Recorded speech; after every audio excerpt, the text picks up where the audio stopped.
House of Wisdom. Welcome, curious fellows. It was supposed to be just another high-profile theft. Jewels missing, suspect interrogated, case closed. But when the stolen item was a rare blue diamond from the heart of a Saudi palace, nothing was simple. What unfolded next wasn't just a crime story. It was a descent into a shadow world of assassinations, mutilations, and men who vanished without a trace. At the center of it all, a kingdom that protects its pride with silence, and a code of honor that supersedes borders, diplomacy, even justice. This is the story of the Blue Diamond Affair, where culture, not evidence, decided the outcome. Welcome to Crime and Culture, a documentary series that investigates real-life crimes through the lens of the cultures they erupt from. Each episode follows a crime story as it unfolds. Facts, suspects, investigations. But beneath the headlines, we explore something deeper. The values, traditions, and invisible rules that shape every decision. Why some crimes are silenced. Why others ignite outrage. Why justice looks different depending on who's watching. This isn't just true crime. It's a way of seeing history through the powerful lens of culture.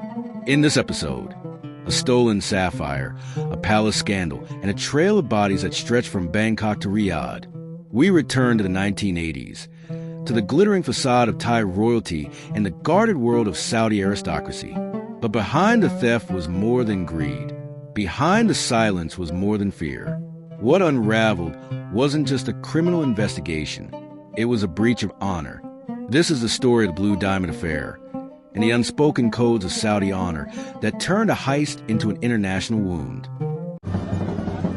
In 1989, Riyadh glimmered with wealth, its skyline a tapestry of golden domes and white stone palaces.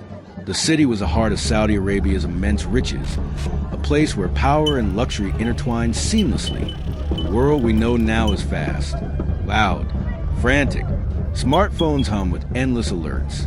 Cities glow all night. Privacy is a myth.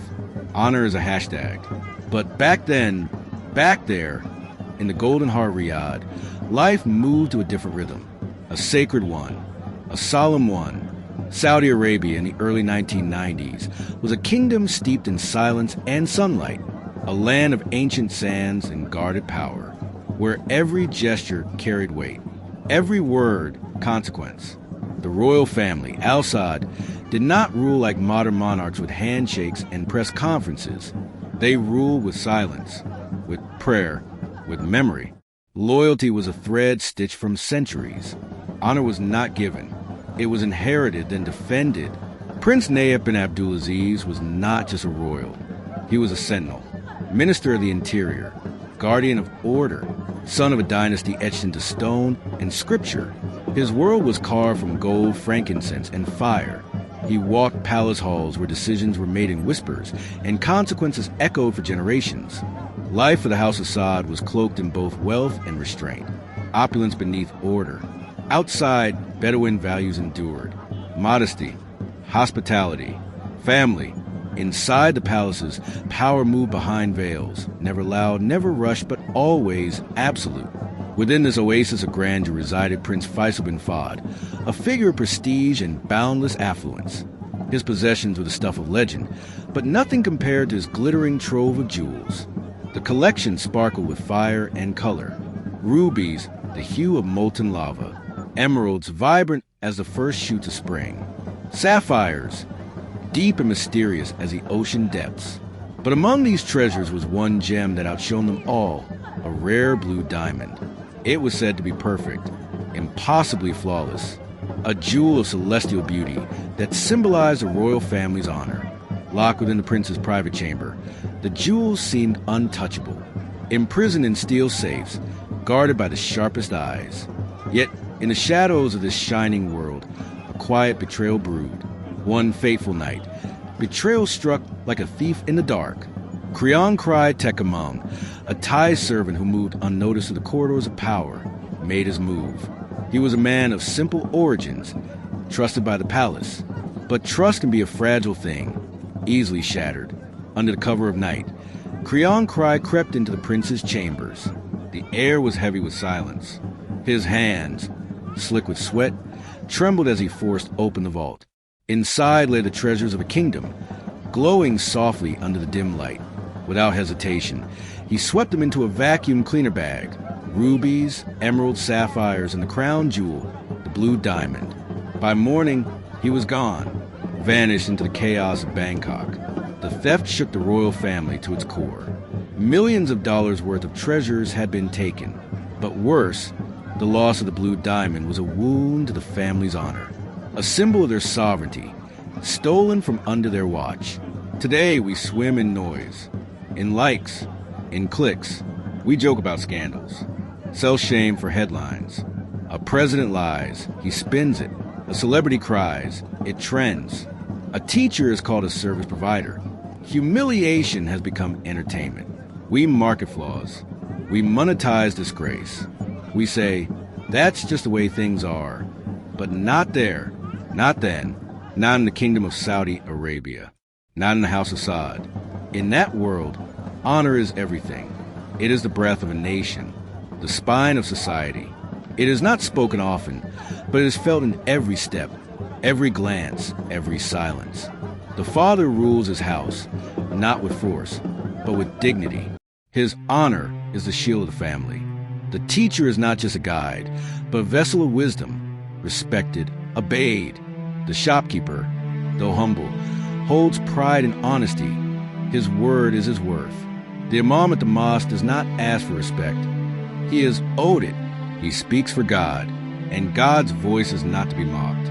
Children are raised not just with love, but with legacy. Mothers remind their sons, what will people say? Not out of fear, but out of centuries of tradition, because honor is not a medal. It's not a moment.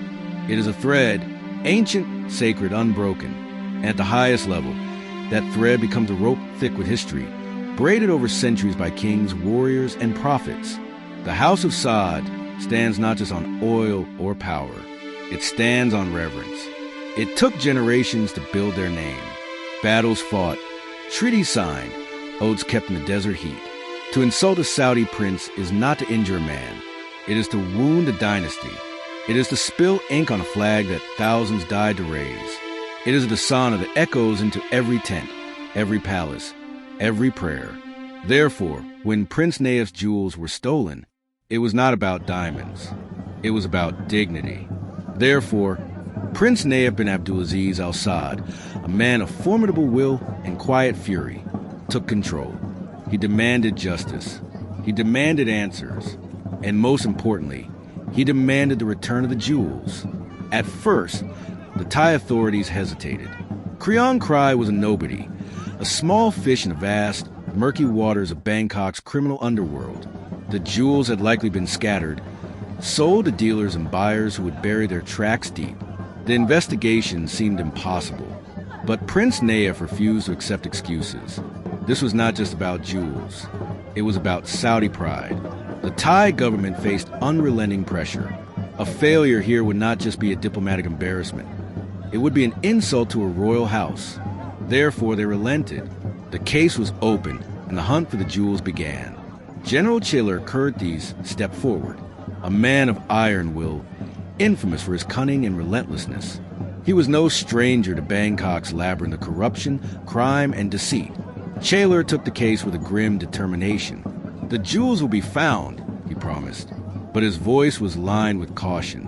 The trail was already cold, and the blue diamond, the most precious of all, had likely changed hands many times.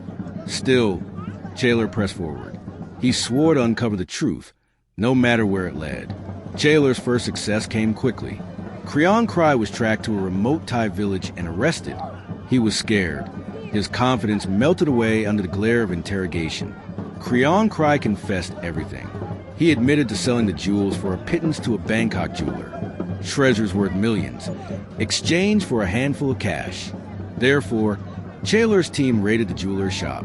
Among the dust and dim lights, they found a trove of stolen gems. The Saudis were hopeful. The jewels had begun to return, but the blue diamond was missing. The crown jewel of the collection had disappeared into the shadows. The deeper Chaler dug, the more dangerous the case became.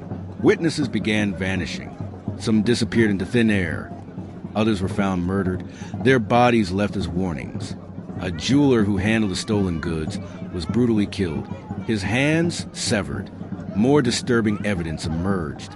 Some of the stolen jewels were seen adorning the wives of high-ranking officials. Corruption was everywhere. Therefore, Taylor realized the investigation wasn't just about stolen jewels. It was about unraveling a conspiracy that reached into the highest echelons of power. Bangkok in the early 1990s was a paradox. Flashing neon over crumbling alleys. The city pulsed like a living beast, restless and roaring. Gold-roofed temples sat in the shadows of steel towers. Monks walked barefoot beside motorbike gangs. Wealth lived next door to ruin. The streets never slept. Tuk-tuks weaved through traffic like hornets. Street vendors sold grilled squid and sweet mangoes under flickering bulbs. Fortune tellers laid out futures in playing cards and ash.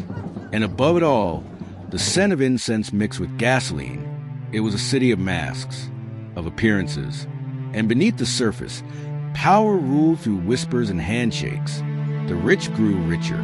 Politicians dined in silk shirts while slums overflowed. A Rolex on one wrist, a pistol on the other, and always, always a smile. Corruption wasn't secret. It was tradition. It was woven into deals, rituals, promotions. A bribe was called a gift. A threat was phrased as a favor. If you wanted something done, you didn't ask for justice. You asked who could be paid. And into this world walked General Taylor, a war-hardened officer with a square jaw and a lion's glare. He didn't smile. He didn't play. He believed in rules, in truth, in punishment. But this was not a world that welcomed truth. It was a kingdom of compromise. When Taylor knocked on doors, they opened with rehearsed innocence. When he found stolen gems in a colonel's drawer, the colonel said, "These were a gift from my cousin." When he accused a major's wife of wearing stolen earrings, she laughed and said, "They suit me, don't they?" Therefore, Taylor moved like a ghost. He stopped trusting the courts. He stopped filing full reports. He kept evidence in safes under false names.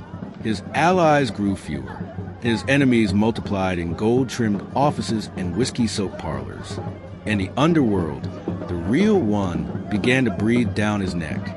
Bangkok's criminal elite were not street thugs. They were landowners, bankers, retired generals. Their empire ran through karaoke bars, diamond exchanges, massage parlors, shipping lanes. They used monks to bless their deals and hitmen to clean their mistakes. But Taylor kept pressing. He recovered sapphire rings from a nightclub in Nana, found ruby-encrusted hairpins in the purse of a customs officer's mistress. Step by step, the pieces returned. Yet the blue diamond remained silent, hidden. Therefore, the myth grew. Some said it had been gifted to a foreign tycoon. Others said it was cursed. Whoever possessed it would face ruin. Taylor didn't believe in curses, but he began to believe in fate. And Bangkok, glittering and grotesque, was starting to turn against him. The case no longer lived in headlines. It lived in fear, in glances over shoulders, in files locked in steel drawers. General Taylor had kicked the hornet's nest, and now the sting was coming. But it wasn't only Thai power players watching him. Eyes from Riyadh had turned sharply toward Bangkok. The House of Saud, silent, proud, unforgiving, had been patient, too patient. Their prince had been shamed, their diamonds still missing, their honor mocked. Therefore they sent men, not soldiers, not assassins, diplomats, sharp suits, unblinking eyes, men who spoke softly but carried the weight of kings. And one by one, those men began to die. The first was a Saudi diplomat named Abdullah al-Basri, a family man, mild-mannered. He was gunned down on a Bangkok street corner just after sunset, 5 bullets to the chest. The killer vanished into traffic, but the murder was never solved. The CCTV camera across the street had been under repair. Witnesses had seen nothing. Then came the second, another embassy official, shot while driving home. No witnesses, no arrests. Therefore, the Saudis knew this was no random violence. This was a message. The third death was the most brutal. Muhammad said Khoja, a devout Islamic preacher and businessman, had been investigating the black market movement of the jewels. He was found tied to a chair in a burnt-out apartment, his mouth stuffed with diamonds, his eyes carved open. It wasn't just murder, it was theater. But Thai authorities gave no answers. Their statements were brief, apologetic, empty. General Chaler felt the pressure building like steam under a lock lid. He was being watched, followed. Even among his own men, whispers stirred. Some said he had gone too far. Others said he hadn't gone far enough. Therefore, he doubled his efforts. He worked nights, cross-checked shipping manifests, traced bank wires, chased rumors from embassies, air bases, and back alley dives. And finally, a whisper surfaced. A name, a politician, a room above a jeweler's shop in Succumbit. There, Chaler's men found a hidden compartment. Inside, more of the missing jewels. But still, no blue diamond. Never the diamond. By now, the affair had mutated. No longer a theft. No longer a scandal. It was a plague. Touch it and you vanished. Investigate it and you bled. Therefore, the case began to cannibalize its own. Chaler's allies fell away. The press turned mute. The silence screamed louder than any headline. And through it all, Chaler walked like a man with a shadow over his shoulder. The closer he got to the truth, the more it slipped through his fingers like ash. Chaler's investigation uncovered more than stolen jewels. It uncovered secrets people would kill to protect. Powerful figures worked to derail the investigation. Then the unthinkable happened. Chaler himself was accused of murder. Evidence tied him to the killing of a gem dealer's family. A chilling act meant to silence them. Therefore, Chaler fell. He was arrested, tried, and imprisoned. The man who had promised justice became a symbol of the corruption he had fought to expose. The world had twisted. The hunter became the hunted. The righteous, the accused. Chaler had uncovered more stolen jewels. Arrested more untouchables. He stood on the brink of unmasking the final players. But then, the trap snapped shut around him. A sudden raid. Not by criminals. By police. His own. They marched into his office with sealed warrants and shuttered stairs, rifled through his files, took his badge, took his gun, said nothing. Therefore, the whisper became a roar. Chaler had turned corrupt. The charges were sharp and strange. Fabricated confessions, evidence manipulation, but worst of all, murder. They said he had ordered the deaths of gem dealers, said he killed to clean up loose ends, that the righteous general had bathed in blood. A court convened. Flashbulbs burst like gunfire. Reporters swarmed like vultures. Chaler, once the face of justice, now stood in chains. Therefore, the case collapsed. The files he had built, the trails he had followed, all sealed, erased, or ignored. The blue diamond became a ghost once more. The public forgot. The officials moved on.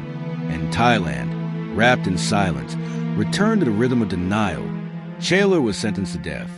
Then, after appeals, life in prison. A fall not from grace, but from war. The fallout was catastrophic. Diplomatic ties between Saudi Arabia and Thailand were severed. Saudi workers left Thailand en masse. The rift was deep and lasting. But the legend of the blue diamond grew. It was said to be cursed. Everyone who touched it suffered misfortune, death, disgrace, ruin. Time passed. But time did not heal. Chaler sat behind bars. Thailand moved on. The papers forgot. But Saudi Arabia did not. Prince Nayef did not. In the House of Saud, memory is not fleeting. It is carved in granite, passed through blood, sealed in oath. Honor, once wounded, is never left untended. Prince Nayef, cousin of King Fahd, protector of faith, son of desert kings, had borne humiliation like a blade in the ribs. His jewels stolen, his envoy murdered, his name sullied in foreign soil. But he never showed rage. He showed resolve. He wore silence like armor, but his silence thundered louder than 100 protests. He summoned no armies. He needed none. He closed consulates. He froze labor visas.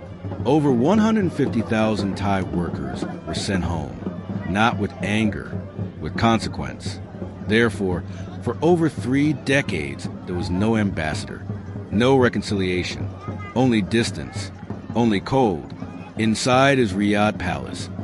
Columns of marble, domes of gold.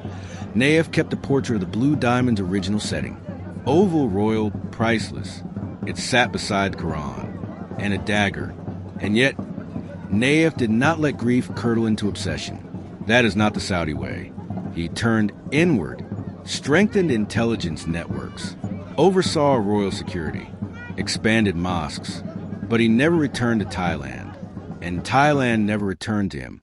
And Chela, he lived, quiet, gray-haired, once feared, now forgotten. Yet, some say he never revealed everything, that in a hidden vault, locked beneath false names, a final list of names still lies untouched. Names that, if spoken, would ignite the past like dry oil in the sun. To this day, the Blue Diamond's whereabouts remain a mystery. Was it sold to an unsuspecting buyer, hidden forever, or destroyed to erase the evidence? No one knows, but its story lingers, a chilling reminder of how greed, corruption, and ambition can destroy lives and nations. A legend both dazzling and cursed. The Blue Diamond was never found, but its ghost lingers. In Bangkok, it haunts the vaults of the elite. In Riyadh, it haunts a chapter of silence. In justice, it became a curse. In memory, a lesson. Thailand learned the cost of corruption. Saudi Arabia taught the way to silence. And the world witnessed how a single jewel could shatter kingdoms. Chalor gave up his freedom. Nayef gave up his faith in diplomacy. But they both became symbols. One of justice consumed, the other of vengeance restrained. And somewhere in a velvet-lined box, or melted into 1,000 fragments, the Blue Diamond still breathes. Watching, waiting.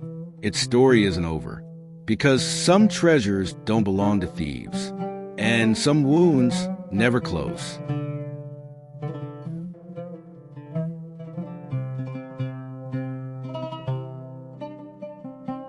In the end, the Blue Diamond affair was never truly solved.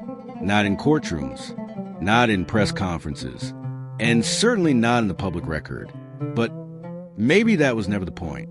Because in a culture where silence is loyalty and honor is everything, justice often wears a different face.